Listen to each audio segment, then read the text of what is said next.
हाँ, मुझे इस बात की प्रसन्नता है कि जो लोग पहले भारत की आस्था को सम्मान नहीं दे पाते थे, नहीं देते थे, अपने वोट बैंक की तुष्टीकरण की नीति के लिए जो लोग बदनाम रहा करते थे,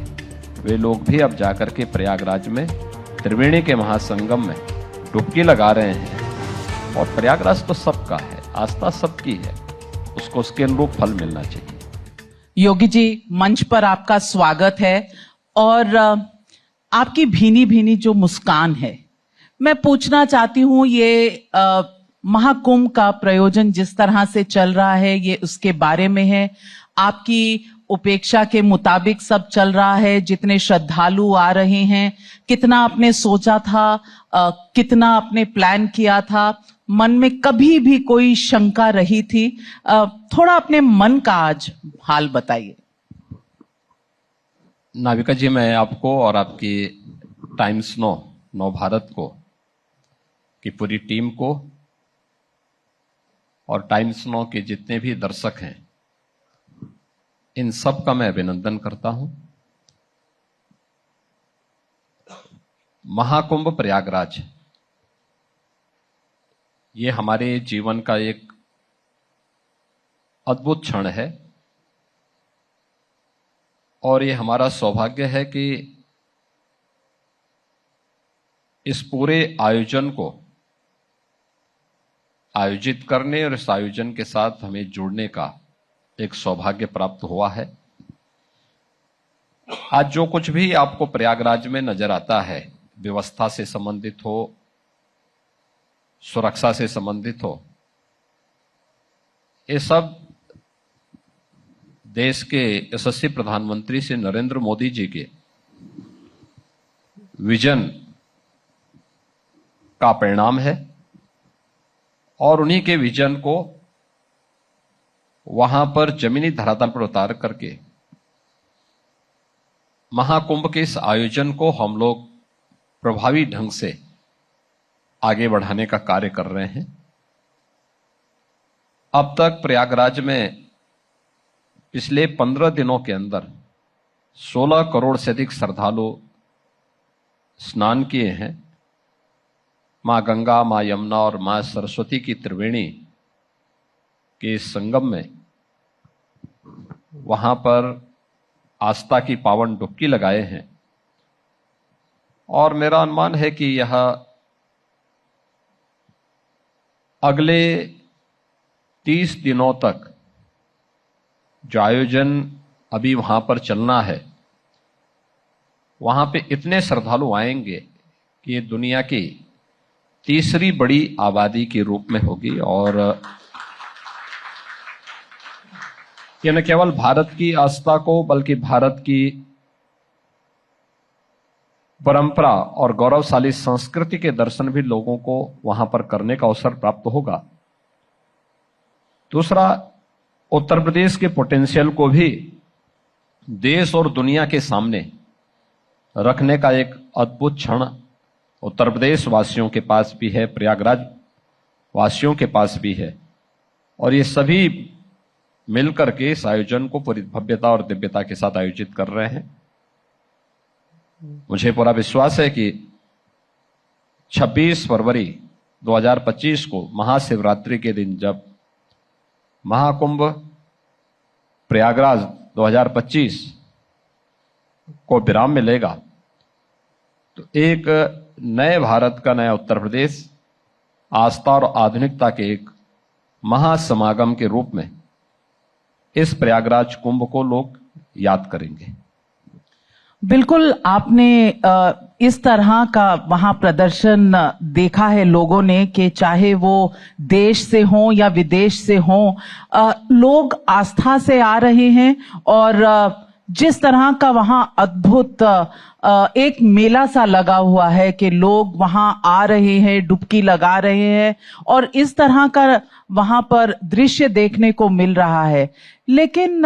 योगी जी, एक बात पूछना चाहूंगी, किसी विपक्षी नेता ने आपको फोन करके या कुछ कभी कॉम्प्लीमेंट दिया कि योगी जी आपने कमाल कर दिया?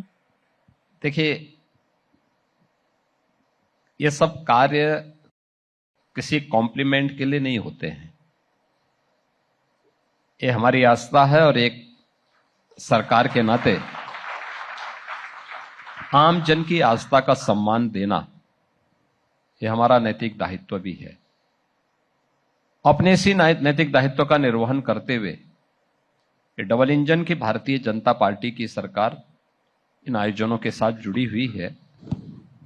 हां, मुझे इस बात की प्रसन्नता है कि जो लोग पहले भारत की आस्था को सम्मान नहीं देते थे, अपने वोट बैंक की तुष्टीकरण की नीति के लिए जो लोग बदनाम रहा करते थे, वे लोग भी अब जाकर के प्रयागराज में त्रिवेणी के महासंगम में डुबकी लगा रहे हैं और पुण्य के भागीदार बनने के लिए उतावले दिखाई दे रहे हैं। यह अच्छी बात है और प्रयागराज तो सबका है, आस्था सबकी है, उसको उसके अनुरूप फल मिलना चाहिए। तो आप इसे जीत समझते हैं सनातन की, लोगों की आस्था की, जिसने वोट बैंक के पॉलिटिक्स को कहीं ना कहीं मात दे दी? देखिए, ये हार और जीत का प्रश्न नहीं है। ये इस बात को साबित करता है कि सनातन पहले भी था, आज भी है और आगे भी इसी प्रभावी ढंग से अपनी यात्रा को आगे बढ़ाएगा। इसमें कोई संदेह नहीं होना चाहिए, किसी को नहीं होना चाहिए। योगी जी, लेकिन कुछ लोग कह रहे हैं जिस तरह से आप अपनी पूरी कैबिनेट को लेकर गए और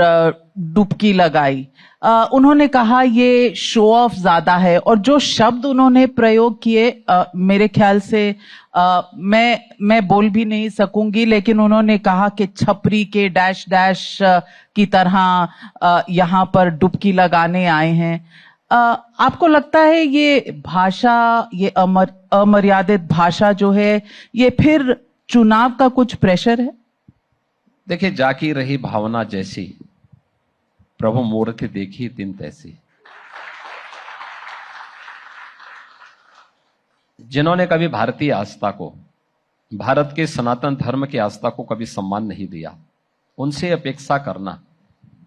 कि वे सनातन धर्म की आस्था को सम्मान देंगे, ये मुझे लगता है कि अपने आप में एक